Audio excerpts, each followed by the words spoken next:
What's the biggest problem facing New York or London or San Francisco? Many people would say the high cost of housing.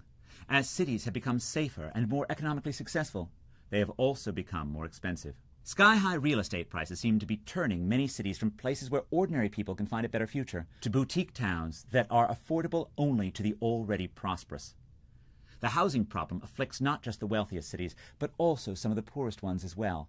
Yes, living in Johannesburg is cheaper than living in New York, but the cost of housing can loom large to an economically desperate South African. When we think about creating affordable housing, we need to remember that we need solutions for both Boston and Kolkata, and those solutions are unlikely to be the same. The first question this section asks is, why is housing so much more expensive in some places than others? Are high prices driven by robust demand or limited supply, or both? And will the high housing prices that we see in cities like Shanghai and San Francisco persist? Buying a house is often the biggest financial decision that a person makes.